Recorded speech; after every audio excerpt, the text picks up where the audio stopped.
Hello students, welcome back to my YouTube channel Indian Judiciary. Prevention of corruption act चल रहा है। Chapter 1 हम previous video में cover कर चुके हैं। आज हम इस वीडियो में चैप्टर 2 कवर करेंगे जो कि डील करता है अपॉइंटमेंट ऑफ स्पेशल जजेस से, स्पेशल जजेस की नियुक्ति। ये कंसिस्ट करता है सेक्शन 3 to 6। टोटल 4 सेक्शन है इस चैप्टर में। चलिए स्टार्ट करते हैं। सेक्शन 3 डील करता है पावर टू अपॉइंट स्पेशल जजेस। स्पेशल जजेस अपॉइंट करने की शक्ति किसके पास है, ये हमें सेक्शन 3 में पढ़ना है। सब सेक्शन 1 देखिए, द सेंट्रल गवर्नमेंट और the state government may by notification in the official gazette appoint as many special judges as may be necessary for such area or areas or for such case or group of cases as may be specified in the notification to try the following offences namely। Subsection 1 ये बोलता है कि central government या state government official gazette में notification के द्वारा उतने special जजेस की नियुक्ति कर सकेंगी जितनी कि उस एरिया के लिए या ऐसे मामलों का निपटारा करने के लिए आवश्यक हैं। कौन कौन से ऑफेंसेस, यहाँ पे 2 क्लॉज दिए हुए हैं। क्लॉज ए देखिए, any offence punishable under this act, कोई भी ऑफेंस जो इस एक्ट के अंतर्गत पनिशेबल है ऐसा ऑफेंस के लिए। और clause B, any conspiracy to commit और एनी अटेम्प्ट टू कमिट और any abetment of any of the offences specified in clause A. Clause A में जो ऑफेंसेस स्पेसिफाइड किए गए हैं, यानी कि इस एक्ट के अंतर्गत जो ऑफेंसेस पनिशेबल हैं, ऐसे ऑफेंसेस कमिट करने का षड्यंत्र या अटेम्प्ट या अबेटमेंट, ऐसे केसेस का निपटारा करने के लिए सेंट्रल गवर्नमेंट या स्टेट गवर्नमेंट स्पेशल जजेस अपॉइंट करेंगी। सबसेक्शन 2 पे आ जाइए। A person shall not be qualified for appointment as special जज under this act unless he is और हैज़ बीन अ सेशन जज, एडिशनल सेशन जज और एन असिस्टेंट सेशन जज under the code of criminal procedure 1973। एक व्यक्ति तभी as a special जज अपॉइंट किया जाएगा जब वो सेशन जज रह चुका हो, या एडिशनल सेशन जज है या रह चुका है, या असिस्टेंट सेशन जज है या रह चुका है। क्लियर? तो ये तो हमने पावर पढ़ ली स्पेशल जजेस के अपॉइंटमेंट की। नेक्स्ट सेक्शन देखो, सेक्शन 4 डील करता है केसेस ट्रायबल बाय स्पेशल जजेस, स्पेशल जजेस के द्वारा मामलों का विचारण। Subsection 1, notwithstanding anything contained in the code of CRPC or in any other law for the time being in force, the offences specified in subsection 1 of section 3 shall be tried by special judges only। CRPC में या किसी other law में किसी बात के होते हुए भी जो सेक्शन 3 में सबसेक्शन 1 में ऑफेंसेस स्पेसिफाई किए गए हैं वो सिर्फ और सिर्फ स्पेशल जजेस के द्वारा ही विचारणीय हैं। सबसेक्शन 2 देखो, every offence specified in subsection 1 of section 3 shall be tried by the special जज for the area with in which it was committed और as the case may be by the special जज appointed for the case और where there are more special judges than one of such area by such one of them as may be specified in this behalf by the central government। Section 3 के subsection 1 में specify किया गया प्रत्येक offence special जज के द्वारा try किया जाएगा उस एरिया में जहाँ पे ऐसा ऑफेंस कमिट किया गया है, और जहाँ पे जिस एरिया में एक या एक से ज़्यादा स्पेशल जज हैं तो वहाँ पे सेंट्रल गवर्नमेंट के द्वारा स्पेसिफाई कोई एक जज ऐसे केस का निपटारा करेगा। सबसेक्शन 3 देखो, when trying any case, a special judge may also try any offense other than an offense specified in section 3 with which the accused may under the CRPC be charged at the same trial। किसी case को try करते समय या उसका विचारण करते समय special जज section 3 में स्पेसिफाई किसी ऑफेंस से अलग किसी अदर ऑफेंसेस का भी विचारण कर सकता है जिससे एक्यूज्ड CRPC के अधीन उसी ट्रायल में चार्ज किया जा सकता है। सबसेक्शन 4 यहाँ पे 2018 में सब्स्टिट्यूट किया गया। Notwithstanding anything contained in the CRPC, the trial of an offence shall be held as far as practicable on day-to-day basis and an endeavour shall be made to ensure that the said trial is concluded within a period of 2 years। CRPC में किसी बात के होते हुए भी किसी offence के लिए ट्रायल जैसा भी प्रैक्टिकेबल हो डे टू डे बेसिस पे, यानी दिन प्रतिदिन के आधार पर किया जाएगा, और यह इंश्योर करने का प्रयास किया जाएगा कि ऐसे ट्रायल को 2 इयर्स के पीरियड में कंप्लीट कर दिया जाता है। प्रोविजो देखो, provided that where the trial is not concluded within the set period the special जज shall record the reason for not having done so. जहाँ भी ट्रायल सेट पीरियड में कंप्लीट नहीं हो पाता है तो स्पेशल जज उस केस को 2 साल में न निपटाने के कारण लेखबद्ध करेंगे। एक और प्रोविजो है, provided further that the set period may be extended by such further period for reasons to be recorded in writing but not exceeding 6 months at a time. So however that the set period together with such extended period shall not exceed ordinarily 4 years in aggregate। इसका second proviso ये कहता है कि अगर trial 2 साल में पूरा नहीं हुआ है तो उसके बाद जज अपने रीजंस को रिकॉर्ड करके एक बार में 6 महीने से ज़्यादा का पीरियड एक्सटेंड नहीं करेगा और ऐसे सभी एक्सटेंशन मिला के किसी भी केस में वो पीरियड 4 साल तक से ज़्यादा का नहीं होना चाहिए। सेक्शन 5 डील करता है procedure and powers of special जज, स्पेशल जज की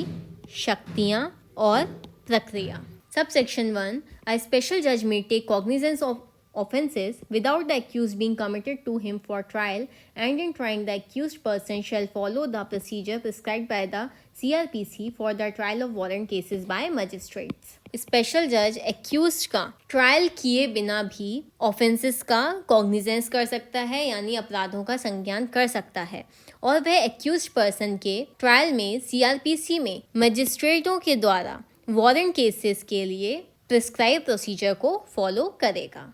सबसेक्शन 2 देखो, a special judge may, with a view to obtaining the evidence of any person supposed to have been directly or indirectly concerned in or privy to an offence, tender a pardon to such person on condition of his making a full and true disclosure of the whole circumstances within his knowledge relating to the offence and to every other person concerned, whether as principal or abettor in the commission thereof, and any pardon so tendered shall, for the purpose of subsection 1 to subsection 5 of section 308 of the Code of Criminal Procedure, be deemed to have been tendered under section 307 of that code। Section 5 के subsection 2 में pardon की यानी कि क्षमा प्रार्थना की बात की गई है कि स्पेशल जज किसी ऐसे व्यक्ति का एविडेंस ऑब्टेन करने की दृष्टि से जिसका डायरेक्टली या इनडायरेक्टली किसी ऑफेंस से कंसर्न होना यानी कनेक्शन होना, प्रिवी होना यानी कि गुप्त होना सपोज किया जाता है, स्पेशल जज ऐसे व्यक्ति और प्रत्येक ऐसे व्यक्ति को जो उस मैटर से कनेक्टेड है, चाहे वह उस ऑफेंस के किए जाने में प्रिंसिपल रहा हो या अबेटर यानी कि मुख्य रहा हो या दुष्प्रेरक रहा हो, उसके ऑफेंस से रिलेटेड अपनी जानकारी की सभी सर्कमस्टांसेस का पूरा और सही डिस्क्लोजर करने की शर्त पर क्षमा प्रदान कर सकता है। इस प्रकार की दी गई क्षमा यानी पार्डन CRPC के सेक्शन 308 के सबसेक्शन 1 से 5 के प्रोविज़न के लिए CRPC की धारा 307 के अधीन प्रदत्त की गई समझी जाएगी। Subsection 3 save as provided in subsection 1 or subsection 2 the provision of the Code of Criminal Procedure shall, so far as they are not inconsistent with this act, apply to the proceedings before a special judge, and for the purpose of the said provision the court of the special judge shall be deemed to be a court of session, and the person conducting a prosecution before a special judge shall be deemed to be a public prosecutor। तो subsection 3 हमें ये बता रहा है कि subsection 1 या subsection 2 में जो चीज़ें प्रोवाइड की गई हैं उसके सिवाय CRPC के प्रोविज़न जहाँ तक वे इस एक्ट से इनकंसिस्टेंट नहीं है यानी असंगत नहीं है, स्पेशल जज के समक्ष प्रोसीडिंग्स को कार्यवाहियों को लागू होंगे, और ऐसे प्रोविजंस के पर्पस के लिए स्पेशल जज का जो कोर्ट होगा वो कोर्ट ऑफ सेशन यानी कि सेशन कोर्ट समझा जाएगा, और स्पेशल जज के समक्ष प्रोसिक्यूशन को कंडक्ट करने वाला जो पर्सन होगा वो पब्लिक प्रोसिक्यूटर समझा जाएगा। सबसेक्शन 4 देखो, in particular and without prejudice to the generality of the provisions contained in subsection 3 the provision of section 326 and 475 of the CRPC shall, so far as may be, applied to the proceeding before a special judge, and for the purpose of the said provision a special judge shall be deemed to be a magistrate। विशिष्टतया और subsection 3 में specify provision की व्यापकता पर प्रतिकूल प्रभाव डाले बिना CrPC की सेक्शन 326 और 475 के प्रोविजन जहां तक हो सकें स्पेशल जज के समक्ष प्रोसीडिंग्स को लागू होंगे और ऐसे प्रोविजंस के पर्पस के लिए स्पेशल जज क्या समझा जाएगा? मजिस्ट्रेट समझा जाएगा। Subsection 5. A special judge may pass upon any person convicted by him any sentence authorized by law for the punishment of the offense of which such person is convicted. Subsection 5 ये कहता है special जज उसके द्वारा convicted person को यानी कि दोष सिद्ध व्यक्ति को कोई भी सेंटेंस पास कर सकता है जो उस ऑफेंस के लिए जिसके लिए ऐसा व्यक्ति कन्विक्टेड है लॉ के द्वारा ऑथोराइज्ड हो। सबसेक्शन 6 देखो, अ स्पेशल जज while trying an offense punishable under this act shall exercise all the powers and functions exercisable by a district judge under the Criminal Law Amendment Ordinance 1944, Ordinance number 38 of 1944। इस act के अधीन punishable offence का विचारण करते समय का trial करते समय special जज क्रिमिनल लॉ अमेंडमेंट ऑर्डिनेंस के अधीन डिस्ट्रिक्ट जज सभी सिविल शक्तियों और कृत्यों का सभी सिविल पावर्स और फंक्शंस का प्रयोग करेगा। नेक्स्ट सेक्शन देखो, section 6, power to try summarily, summary way में ट्रायल करने की शक्ति यानी संक्षिप्ततः विचारण करने की शक्ति। सबसेक्शन 1, वेयर स्पेशल जज tries any offence specified in subsection 1 of section 3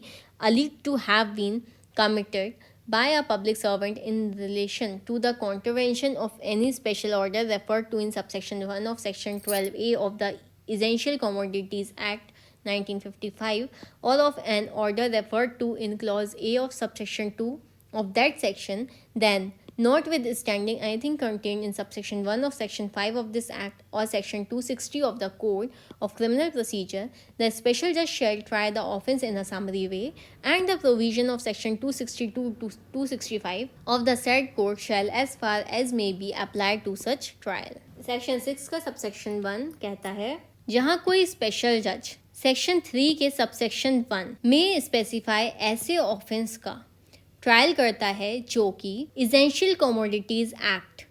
यानी कि आवश्यक वस्तु अधिनियम की सेक्शन 12A के सबसेक्शन 1 में स्पेसिफाई किसी स्पेशल ऑर्डर या उस सेक्शन के सबसेक्शन 2 के क्लॉज A में स्पेसिफाई ऑर्डर के कॉन्ट्रावेंशन के रिलेशन में यानी कि उल्लंघन के संबंध में किसी पब्लिक सर्वेंट द्वारा किया जाना अभिकथित है, वहाँ इस एक्ट के सेक्शन 5 के सबसेक्शन 1 में या सीआरपीसी के सेक्शन 260 से सेक्शन 265 में या सीआरपीसी के सेक्शन 260 में किसी बात के होते हुए भी स्पेशल जज ऑफेंस का समरी वे में ट्रायल करेगा और सीआरपीसी के सेक्शन 262 से 265 जिनमें दोनों ही सेक्शन इंक्लूडेड है यानी कि 262 भी इंक्लूडेड है और 265 भी इंक्लूडेड है के प्रोविजंस ऐसे ट्रायल को लागू होंगे।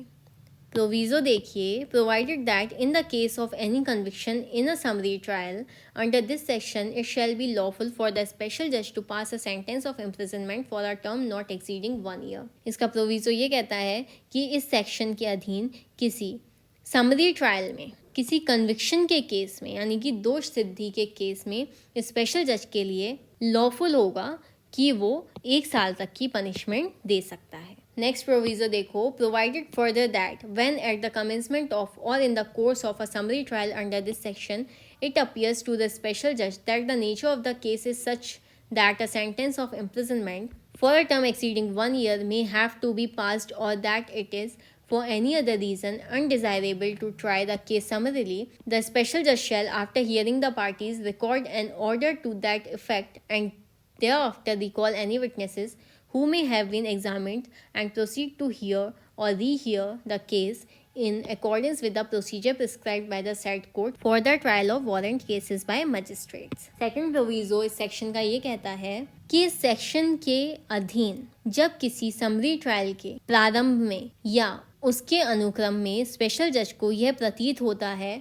कि जो नेचर ऑफ द केस है उसके लिए 1 साल से ज़्यादा का कारावास या इम्प्रिजनमेंट देना पड़ सकता है या किसी अदर रीज़न से केस को समरी वे में ट्राई करना अनडिजायरेबल है तो स्पेशल जज पार्टीज की सुनवाई के पश्चात हियरिंग के बाद उसके ओपिनियन का एक ऑर्डर रिकॉर्ड करेगा और उसके बाद किसी विटनेस को जिसका एग्जामिनेशन हो चुका है उसे रिकॉल करेगा और मजिस्ट्रेट द्वारा वारंट केसेस के लिए सीआरपीसी द्वारा प्रिस्क्राइब प्रोसीजर के अनुसार केस की हियरिंग या री हियरिंग की कार्यवाही करेगा।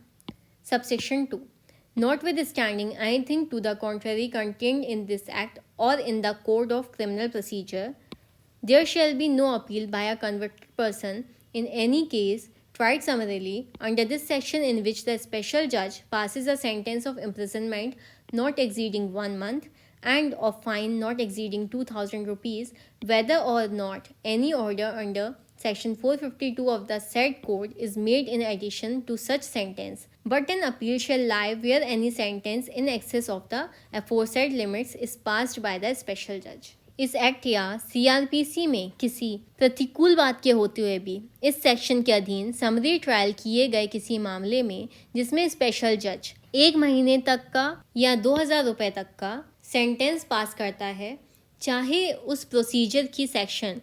452 के अधीन ऐसे सेंटेंसेस के अलावा कोई ऑर्डर पास किया जाता हो या नहीं, किसी कन्विक्टेड पर्सन द्वारा कोई अपील नहीं की जाएगी। लेकिन जहां स्पेशल जज द्वारा ऊपर दी गई लिमिट से ज़्यादा का पनिशमेंट पास किया जाता है तो वहां अपील होगी। कौन सी लिमिट्स बताई गई हैं? पनिशमेंट 1 महीने से ज़्यादा की नहीं होगी और जो फाइन है वो 2,000 रुपये से ज़्यादा का नहीं होगा। लेकिन अगर किसी केस में 1 महीने से ज़्यादा की पनिशमेंट दी जाती है या 2,000 से ज़्यादा का फाइन इम्पोज किया जाता है तो अपील की जा सकती है। चैप्टर 2 आपको क्लियर हो गया होगा। Thank you so much for watching my videos. Please do like, share, comment and subscribe our channel. मिलते हैं नेक्स्ट वीडियो में। बाय।